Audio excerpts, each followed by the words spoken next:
శ్రీకాకుళం జిల్లాలో ఈరోజు విద్యుత్ జేఏసీ పిలుపు మేరకు జిల్లా నలుమూలల నుండి పెద్ద ఎత్తున విద్యుత్ ఉద్యోగులు, కాంట్రాక్ట్ కార్మికులు వివిధ స్థలాల్లో పనిచేస్తున్న ఉద్యోగులు ర్యాలీలో పెద్ద ఎత్తున పాల్గొన్నారు. జేఏసీ నాయకుడు ఎంవి గోపాల్ మాట్లాడుతూ విద్యుత్ జేఏసీ అడుగుతున్న డిమాండ్ ఏమైనా గొంతెమ్మ కోరికలు కాదు అని, న్యాయపరమైనవే అని అన్నారు. మా డిమాండ్లు నెరవేర్చకపోతే విద్యుత్ ఉద్యోగులు సమ్మెకు పిలుపును సిద్ధం చేస్తామన్నారు. రాష్ట్ర జేఏసీ చైర్మన్ ఎస్ కృష్ణయ్య మీడియాతో మాట్లాడుతూ విద్యుత్ శాఖలో పనిచేస్తున్న అధికారులు మా కార్మికులపై పనిభారం మోపుతున్నారు కానీ పోస్టులు ఖాళీలను నియమించడం లేదన్నారు. సమాన పనికి సమాన వేతనం, ప్రభుత్వంలో విలీనం, ప్రభుత్వం నెలలుగా జీతాలు ఇవ్వాలి, కార్మికులకు ఉద్యోగ భద్రత మొదలైనవి కోరుకోవడం తప్ప అని అడిగారు. రాష్ట్ర విద్యుత్ జేఏసీ కన్వీనర్ రాఘవరెడ్డి మీడియాతో మాట్లాడుతూ విద్యుత్ శాఖలో పనిచేస్తున్న సిబ్బంది పలు రకాల డిమాండ్స్ జేఏసీ విద్యుత్ అధికారులు వినతిపత్రం ఇవ్వడం జరిగింది. వారం రోజులుగా పలు రకాలుగా నిరసన తెలుపుతూ ఈరోజు ఆంధ్రప్రదేశ్లో అన్ని జిల్లా సర్కిల్ ఆఫీస్ నుండి కలెక్టర్ కార్యాలయంలో వినతిపత్రం అందజేయడం జరిగింది. తదుపరి అధికారులు ప్రభుత్వం ఆలోచించి మా డిమాండ్స్పై మీ కార్యాచరణ ఏమిటి అనేది తెలియపరచాలి, లేకపోతే రాష్ట్రమంతటా సమ్మెకు పిలుపునిస్తామని తెలియజేశారు. ఈ కార్యక్రమంలో జిల్లా జేఏసీ నాయకులు, ఉద్యోగులు, కాంట్రాక్ట్ కార్మికులు పెద్ద ఎత్తున పాల్గొన్నారు.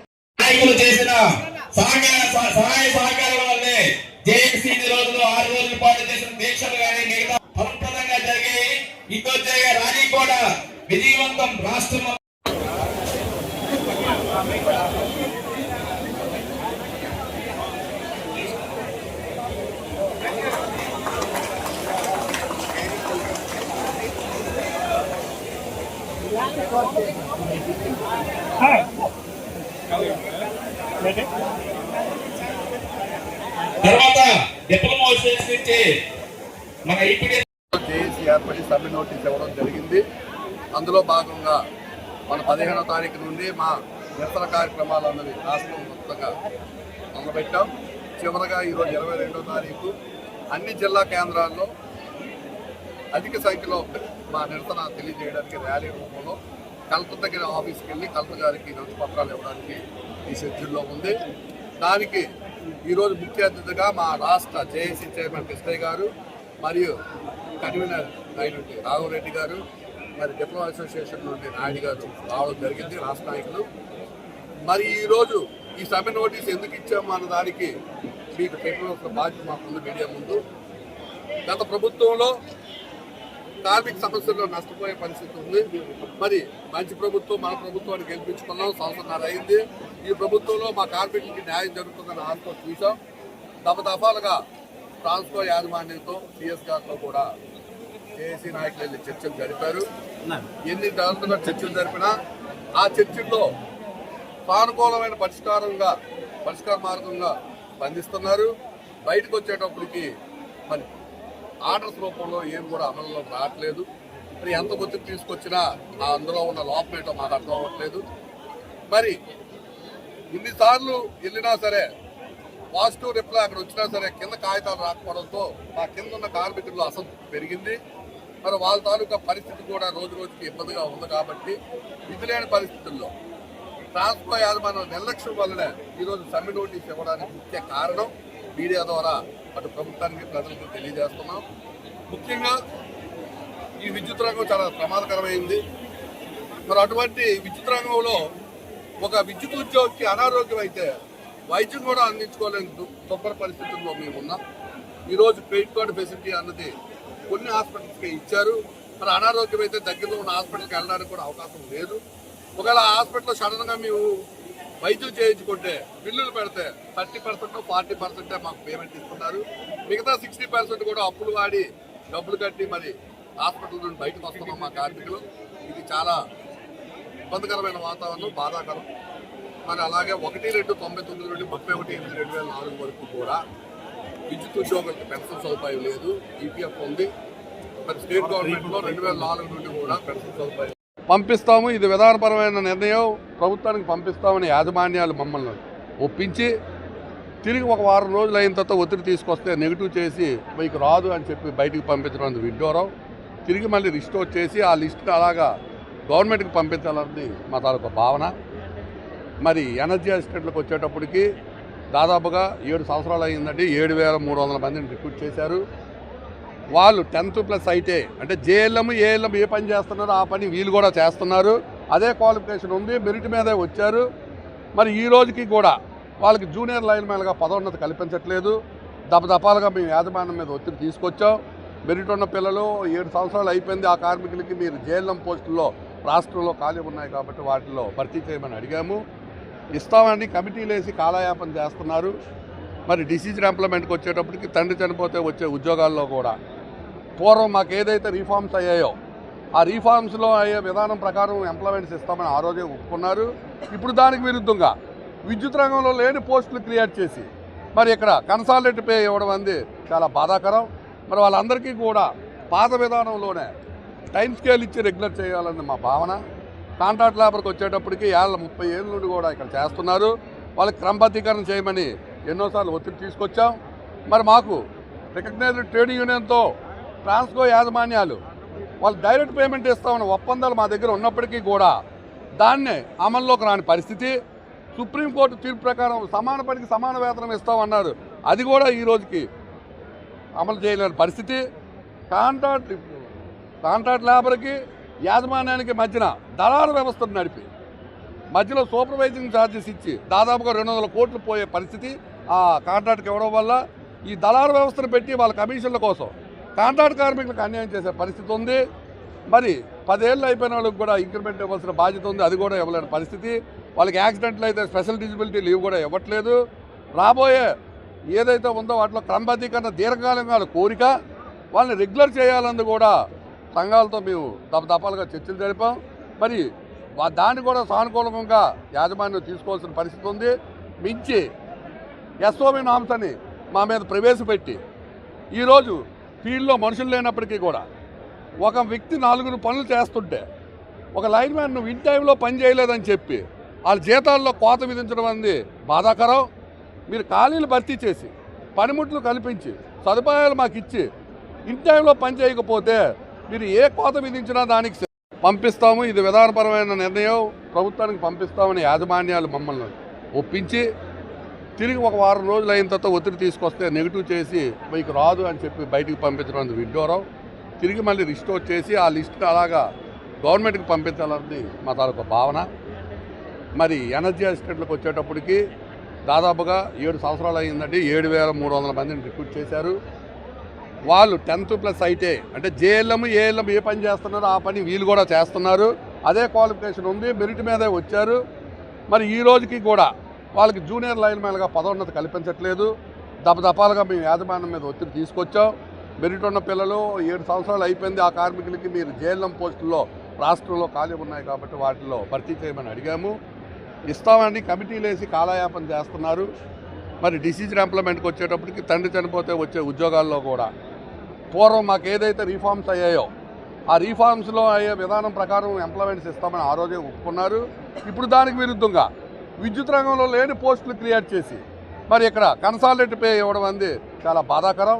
మరి వాళ్ళందరికీ కూడా పాత విధానంలోనే టైం స్కేల్ ఇచ్చి రెగ్యులర్ చేయాలని మా భావన. కాంట్రాక్ట్ లేబర్కి వచ్చేటప్పటికి 30 ఏళ్ళ నుండి కూడా ఇక్కడ చేస్తున్నారు. వాళ్ళకి క్రమబద్ధీకరణ చేయమని ఎన్నోసార్లు ఒత్తిడి తీసుకొచ్చాం. మరి మాకు రికగ్నైజ్డ్ ట్రేడ్ యూనియన్తో ట్రాన్స్కో యాజమాన్యాలు వాళ్ళు డైరెక్ట్ పేమెంట్ ఇస్తామని ఒప్పందాలు మా దగ్గర ఉన్నప్పటికీ కూడా దాన్నే అమల్లోకి రాని పరిస్థితి. సుప్రీంకోర్టు తీర్పు ప్రకారం సమాన పనికి సమాన వేతనం ఇస్తామన్నారు, అది కూడా ఈ రోజుకి అమలు చేయలేని పరిస్థితి.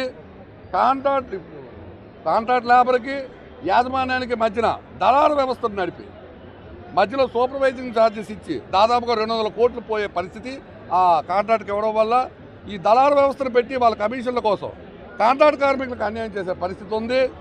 మరి 10 ఏళ్ళు అయిపోయిన వాళ్ళకి కూడా ఇంక్రిమెంట్ ఇవ్వాల్సిన బాధ్యత ఉంది, అది కూడా ఇవ్వలేని పరిస్థితి. వాళ్ళకి యాక్సిడెంట్లు అయితే స్పెషల్ డిజబిలిటీ లీవ్ కూడా ఇవ్వట్లేదు. రాబోయే ఏదైతే ఉందో వాటిలో క్రమబద్ధీకరణ దీర్ఘకాలంగా కోరిక వాళ్ళని రెగ్యులర్ చేయాలని కూడా సంఘాలతో మేము దపదపాలుగా చర్చలు జరిపాం. మరి దాన్ని కూడా సానుకూలంగా యాజమాన్యం తీసుకోవాల్సిన పరిస్థితి ఉంది. మించి ఎస్ఓబి నామ్స్ అని మా మీద ప్రవేశపెట్టి ఈరోజు ఫీల్డ్లో మనుషులు లేనప్పటికీ కూడా ఒక వ్యక్తి 4 పనులు చేస్తుంటే ఒక లైన్ మ్యాన్ నువ్వు ఇన్ టైంలో పని చేయలేదని చెప్పి వాళ్ళ జీతాల్లో కోత విధించడం అనేది బాధాకరం. మీరు ఖాళీలు భర్తీ చేసి పనిముట్లు కల్పించి సదుపాయాలు మాకు ఇచ్చి ఇన్ టైంలో పని చేయకపోతే మీరు ఏ కోత విధించినా దానికి జనరల్ సెక్రటరీ 1104 జనరల్ సెక్రటరీ గారు చెప్పిన సందర్భంగా ఇంకా ఈ ఎస్ఓపి నామ్స్ విషయంలో అయితేనేమి, అలాగే ఈ జేఎల్ఎం గ్రేట్లు చాలామంది కూడా ప్రాణాలు కోల్పోయారు. మరి వాళ్ళ ప్రాణాలకు విలువైన సందర్భం ఈరోజు యాజమాన్యాలు ఉన్నాయి. ఎందుకంటే సచివాలయ వ్యవస్థలో ఒక విభాగాన్ని తీసుకొని ఆ విభాగాల్లో పనిచేస్తున్నటువంటి అందరు ఎంప్లాయీస్కు మా విద్యుత్ ఎంప్లాయీస్ అందరూ కూడా ఒకటే అనే విధంగా ఈ యాజమాన్యాలు వ్యవహరిస్తున్నాయి. కానీ ఇతర విభాగాలన్నీ పని టైము పని తీరు వేరు, మా విద్యుత్ ఉద్యోగుల పనితీరు వేరు. చాలామంది ప్రాణాలు కోల్పోయారు, అంగవైకల్యం పొందారు. అలాగే కాంట్రాక్ట్ ఎంప్లాయీకి సంబంధించిన విషయంలో కూడా చాలామంది ప్రాణాలు కోల్పోయారు. గవర్నమెంట్లో గత ప్రభుత్వంలో కాంట్రాక్ట్ ఎంప్లాయీస్లందరినీ దాదాపు 10,000 మందికి పైగా వాళ్ళని రెగ్యులర్ చేయడం జరిగింది. ఒక విద్యుత్ సంస్థలో మాత్రం రెగ్యులర్ చేయడం లేదు. ఇది చాలా దారుణం. ఎందుకంటే ఏదైతే ఈ రాష్ట్రం కోసం ప్రజల కోసం ప్రాణాలు ఇచ్చిన ఈ సంస్థ మీద యాజమాన్యాలకైతేనేమి గవర్నమెంట్కి అయితేనేమి సానుకూలమైన స్పందన లేదనేది మా యొక్క బాధని ఈ సందర్భంగా తెలియజేసుకుంటున్నాను. ఇక అలాగే ఫీల్డ్ లెవెల్లో చాలా పోస్ట్ ఖాళీగా ఉన్నాయి. 10 మంది చేయాల్సిన పనిని ఒక లైన్మెన్ చేస్తున్నాడు. ఈఆర్ఓల్లో జూనియర్ అసిస్టెంట్లు పోస్ట్ ఫిలప్ చేయకోకున్నారు. ఇవన్నీ కూడా పని ఒత్తిడి చాలా విధంగా ఉంది. అందరూ వ్యాధుల బారిన పడుతున్నారు ఈ యాజమాన్యాలు తీసుకుంటున్న నిర్ణయాల వల్ల. కాబట్టి ఈ సందర్భంగా రాష్ట్ర ప్రజలకు కూడా మేము తెలియజేసుకుంటున్నాము, ఏదైతే మేము సమ్మెలోకి వెళ్ళే పరిస్థితి వస్తే దానికి కేవలం ట్రాన్స్కో యాజమాన్యము విద్యుత్ సంస్థల యాజమాన్యాలే కానీ మేము బాధ్యులు కాము. మా న్యాయమైన డిమాండ్ల కోసం మాత్రమే మేము పోరాడుతున్నామని ఈ సందర్భంగా తెలియజేసుకుంటున్నాము. గత పాలకుల నిర్లక్ష్యం వల్ల ఈరోజు మీకు ఈ పరిస్థితి ఏర్పడిందా? గత పాలన నిర్లక్ష్యం వల్ల నుంచి అప్పుడున్న యాజమాన్యాలు ఇప్పుడు కూడా ఉన్నాయి, అలాగే కంటిన్యూ అవుతున్నాయి. అదే విధానాలు కొనసాగుతున్నాయి. నా పేరు ఎంవి రాఘవరెడ్డి, నేను ఏపీఎస్పీ జేఏసీ రాష్ట్ర కన్వీనర్. ఇంతవరకు కూడా అమలు చేయని పరిస్థితి. వాస్తవంగా అయితే గవర్నమెంట్ గత కొద్ది రోజుల క్రితం రాత్రి 8:30 ఫోన్ చేసి మార్నింగ్ కల్లా మీరు రావాలని చెప్పడం జరిగింది. అనంతపూర్లో ఒకరు, కర్నూలు ఒకరు, శ్రీకాకుళంలో ఒకరు ఉండడం వల్ల మాకు ఒకరోజు ముందు చెప్పాలని చెప్పడం, అలాగే మా యూనియన్ సంఘాల నేతలందరూ కూడా చర్చలు పిలిచిన సందర్భంగా వాళ్ళు ఏం మాట్లాడాలనే విషయం కూడా మేము చర్చించుకోవాల్సిన అవసరం ఉందనే సందర్భంగా ఒకరోజు తర్వాత మాకు చర్చలకు ఆహ్వానించిందని మేము తెలపడం జరిగింది. కానీ ఇంతవరకు కూడా గవర్నమెంట్ మా యాజమాన్యాలు పిలిచిన సందర్భం లేదు. అందుకే మేము ఈ నిరసన బాట పట్టడం జరిగింది.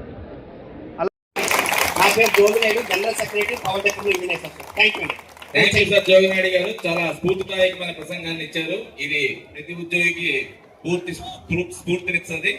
తర్వాత ఎంబీ గోపాలరావు గారు ఎంత ఎక్కువ మాట్లాడతారు.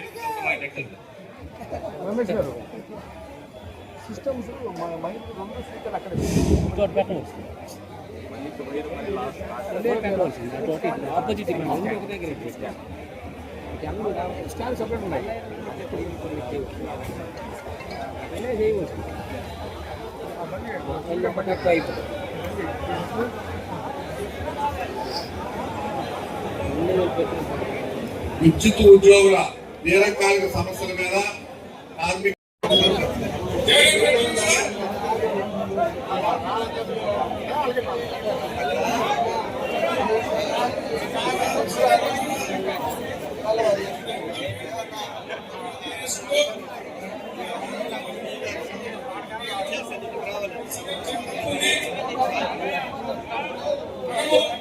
కార్యాచరణ కాబట్టి ఈరోజు ఇక్కడితో ఎండ్ అయిన తర్వాత తదుపరి ఏటో కార్యాచరణ అన్నది జేఏసీ నాయకులు మాట్లాడతారు. మరి మీ అందరూ కూడా మీడియా ద్వారా మేము ఒకటే రిక్వెస్ట్ చేస్తున్నాం, ప్రజలకు మేము రాబోయే భవిష్యత్తులో అంతరాయం కలిగితే దానికి పూర్తి బాధ్యత ట్రాన్స్కో యాజమాన్యానిదే. ఇప్పటికైనా సరే ప్రభుత్వం కల్పించుకొని మరి యాజమాన్యాన్ని పిలిపించుకొని న్యాయమైన డిమాండ్లు మా జేఏసీ నాయకులతో సెటిల్మెంట్ చేసుకోవాలని, పరిష్కారం తీసుకెళ్ళాలని కోరుతూ మాకు ఈ అవకాశం ఇచ్చిన మీడియా సోదరులందరికీ కూడా ధన్యవాదాలు. Thank you to all. కార్యాచరణ కాబట్టి ఈరోజు ఇక్కడితో ఎండ్ అయిన తర్వాత తదుపరి ఏటో కార్యాచరణ అన్నది జేఏసీ నాయకులు మాట్లాడతారు. మరి మీ అందరూ కూడా మీడియా ద్వారా మేము ఒకటే రిక్వెస్ట్ చేస్తున్నాం, ప్రజలకు మేము రాబోయే భవిష్యత్తులో అంతరాయం కలిగితే దానికి పూర్తి బాధ్యత ట్రాన్స్కో యాజమాన్యానిదే. ఇప్పటికైనా సరే ప్రభుత్వం కల్పించుకొని మరి యాజమాన్యాన్ని పిలిపించుకొని న్యాయమైన డిమాండ్లు మా జేఏసీ నాయకులతో సెటిల్మెంట్ చేసుకోవాలని, పరిష్కారం తీసుకెళ్ళాలని కోరుతూ మాకు ఈ అవకాశం ఇచ్చిన మీడియా సోదరులందరికీ కూడా ధన్యవాదాలు. Thank you to all. JAC chairman నా పేరు కృష్ణయ్య. దీర్ఘకాలికంగా పరిష్కారం కానటువంటి డిమాండ్లు పోయిన ప్రభుత్వంలో మేము తీసుకోవడం జరిగింది. పోయిన ప్రభుత్వం కొంత ఉద్యోగులకు ఇబ్బంది పెట్టిన మాట మీరు అందరూ చూశారు. ఆ ప్రభుత్వం నుంచి ఈ ప్రభుత్వం వరకు కూడా అపరిష్కృతంగానే ఉండిపోయినవి. ఈ మంచి ప్రభుత్వం వచ్చినది, ఖచ్చితంగా మాకు సమస్యలు నెరవేరుతాయని మేము చాలా ఆశలతో ఉన్నాము. కానీ పోయిన ప్రభుత్వంలో ఏదైతే మేనేజ్మెంట్ ఉన్నాయో అదే మేనేజ్మెంట్ ఈ రోజు వరకు కూడా కొనసాగుతూ ఉన్నాయి. ఈ ప్రభుత్వం వచ్చిన తర్వాత జీతాలు 1వ తారీఖు ఇస్తున్నారు. అందుకు ప్రభుత్వానికి కూడా మేము ధన్యవాదాలు తెలియజేస్తా ఉన్నాం. పోయిన ప్రభుత్వంలో జీతపత్యాలు రావాలంటే కూడా మేము రోడ్డు ఎక్కాల్సిన పరిస్థితి వచ్చింది. 10-15 తారీఖుల వరకు ధర్నాలు చేస్తే కానీ జీతాలు ఇచ్చే పరిస్థితి లేదు. కాబట్టి ఇప్పుడు చంద్రబాబు నాయుడు గారు మంచి ముఖ్యమంత్రిగా అనుభవజ్ఞుడు ఉన్నాడు. మరి మా సమస్యలు ఏదైతే దీర్ఘకాలికంగా అపరిష్కృతంగా ఉన్నావో వాటన్నిటి మీద కూడా జోక్యం చేసుకోవాలని మేము దశల వారీగా ఆందోళన కార్యక్రమం చేపట్టాము. ఈ కార్యక్రమంలో భాగంగా 15 నుంచి 22 వరకు కూడా ఇచ్చాము. ఈరోజు లాస్ట్. మరి సమస్యలు ఏదైతే కాంట్రాక్ట్ కార్మికుల సమస్యలు అయితేనేమి, డిఎలకు సంబంధించినటువంటి అయితేనేమి, మాకు పీపీలో సరెండర్ లీవ్ విషయాలు అయితేనేమి, ఇలాంటి సమస్యలన్నీ కూడా చాలా ఉన్నవి. మరి ఆ సమస్యలన్నీ కూడా 13 + 16 మొత్తం 29 డిమాండ్ల మీద మేము ఈరోజు మేనేజ్మెంట్కి నోటీస్ ఇచ్చి ఉన్నాము. మరి అవన్నీ కూడా గతంలో చర్చించి మేనేజ్మెంట్ ఒప్పుకొని అంగీకరించిన అంశాలే. మరి వారికి దానికి సంబంధించిన ఆర్డర్లు ఇవ్వకుండా మీనమేషాలు లెక్క పెడుతున్నాయి. అందుకు ఈ మేనేజ్మెంట్లు ఏదైతే ఈ మొండిగా వ్యవహరిస్తున్నాయో వాటన్నిటిని కూడా ప్రభుత్వం దృష్టికి తీసుకెళ్లడం కోసమే ఈరోజు మీరు రోడ్డు ఎక్కవలసి వచ్చింది. కాబట్టి ఇక్కడ ప్రభుత్వానికి మేము వ్యతిరేకమనే భావన జనాలలో కలుగుతుంది అంటున్నారు. కాదు, మేము ప్రభుత్వానికి వ్యతిరేక, ప్రభుత్వం దృష్టికి వెళుతుందా లేదా వెళ్ళాలనేటువంటిదే మా ఉద్దేశం. ఎందుకంటే ఈనాటి ఉన్నటువంటి ముఖ్యమంత్రి గారు చాలా అనుభవజ్ఞులు. ఆయన విద్యుత్ సంస్థల సంస్కరణలను ప్రవేశపెట్టినటువంటి వ్యక్తి, సంస్కరణలను వేగవంతం చేసినటువంటి వ్యక్తి, విద్యుత్ సంస్థ మీద పూర్తి అవగాహన ఉన్నటువంటి వ్యక్తి. కాబట్టి తప్పనిసరిగా ఏదైతే మాకు ఎమర్జెన్సీగా తీర్చవలసిన ఏవైతే డిమాండ్లు ఉన్నాయో ఆ డిమాండ్లను గౌరవ ముఖ్యమంత్రి గారు కలగజేసుకొని పరిష్కరిస్తారని మనం చేస్తా ఉన్నాం. Thank you sir, thank you very much. నా పేరు కృష్ణయ్య, సానా కృష్ణయ్య, ఏపీఎస్పీఈ జేఏసీ చైర్మన్. ప్రధానంగా మీ డిమాండ్స్ గతంలో కొన్నేళ్ల నుంచి కూడా ఉంది, సమస్య అయితే ఉందని ఫైట్ చేస్తూ ఉన్నారు. ఈ ప్రభుత్వం వచ్చిన తర్వాత ఇప్పటికే ఈ సంబంధించిన మంత్రికి ఏమైనా సరే మీరు రిప్రజెంటేషన్ ఇవ్వడం కానీ, ముఖ్యమంత్రి దృష్టికి కానీ, డిప్యూటీ సీఎం దృష్టికి కానీ ఇంతకు ముందు తీసుకువెళ్ళారా? మేము డైరెక్ట్గా ముఖ్యమంత్రి గారి దృష్టికి కానీ, డిప్యూటీ సీఎం గారి దృష్టికి తీసుకెళ్లేదు. గౌరవ మా ఎనర్జీ మినిస్టర్ గారి దగ్గర తీసుకెళ్లాము. ఈనాడు ఉన్నటువంటి మా ట్రాన్స్కో సీఎండీగా, ఎనర్జీ సెక్రటరీగా గౌరవ విజయానంద్ గారే చీఫ్ సెక్రటరీగా ఉన్నారు. కాబట్టి ప్రభుత్వం దృష్టికి వెళ్ళినాయని అనే ఉద్దేశం అనుకుంటున్నాం. మరి ప్రభుత్వం దృష్టికి వెళ్ళి ఉంటే ఈ సమస్యలు ఎందుకు చిన్న సమస్యలే, న్యాయమైన కోరికలు. మేము అడిగేది ఏంటి, కొంతమ్మ కోరికలు అయితే కాదు. ఏదైతే న్యాయంగా మాకు రావాల్సినటువంటి ఏదైతే డిమాండ్ ఉన్నాయో, మేము ఉద్యోగులు కార్మికులు కష్టపడి పనిచేస్తూ టారీఫ్లలో మేము కలెక్ట్ చేసినటువంటి డబ్బులు, మాకు ఇవ్వాల్సినటువంటి పెండింగ్ డిఏలు, ప్రభుత్వంతో మాకు ఎలాంటి సంబంధం లేదు. డిఏలకు ఫైనాన్షియల్ విషయాలు అయినా కూడా మాది కూడా ప్రభుత్వంతో ముడిపెడతా ఉన్నారు. మరి దీనికి అంతటికీ కారణం ఎవరు అనేటువంటి విషయాన్ని మాకు అర్థం కాని పరిస్థితిలో మేము ఉన్నామండి. అడగక ముందే రాష్ట్ర ప్రభుత్వం, కూటమి ప్రభుత్వం వచ్చిన వెంటనే ఉద్యోగులకు 1వ తారీఖుకి ఏ ప్రభుత్వం చేయని విధంగా 1వ తారీఖుకి మీకు జీతాలు ఇస్తా ఉంది. సో ఈరోజు సమస్య అంటూ రోడ్డుపై వచ్చారు. 1వ తారీఖు జీతాలు ఇస్తుంది. అందుకు మేము ఈ ప్రభుత్వానికి రుణపడి ఉంటాము. ఈ ప్రభుత్వం మంచి ప్రభుత్వం అనే ఉద్దేశంతో సీనియర్ అయినటువంటి ముఖ్యమంత్రిగా చంద్రబాబు గారు రాబోతున్నారు. కాబట్టి మేమందరం కూడా విద్యుత్ సంస్థల పెన్షనర్లు, కాంట్రాక్ట్ కార్మికులు, ఎంప్లాయీస్ అందరం కూడా మేము ఈ ప్రభుత్వాన్ని బలపరిచాము. ఉద్యోగులుగా మేమందరం కూడా ఈ ప్రభుత్వాన్ని తెచ్చుకున్నాం. కానీ ఈ ప్రభుత్వం వచ్చినా కూడా ఈ మంచి ప్రభుత్వం అని చెప్తున్నటువంటి ఈ ప్రభుత్వంలో ఉన్నటువంటి సమస్యలు మా పరిష్కారం కాలేదనేటువంటి బాధ మాలో ఉంది. మా విద్యుత్ ఉద్యోగులలో ఉంది, అశాంతి నెలకొంది. కింద పని భారం ఎక్కువ ఉంది, పని ఒత్తిడి ఎక్కువ ఉంది, రిక్రూట్మెంట్ జరగట్లేదు. ఇవన్నీ కూడా కాంట్రాక్ట్ కార్మికుల సమస్యలు అదే విధంగా ఉండిపోయినాయి. ఫైనాన్షియల్గా రావాల్సినటువంటి కూడా పెండింగ్ ఉన్నటువంటి విషయాన్ని మీ దృష్టికి తీసుకొస్తా ఉన్నాం.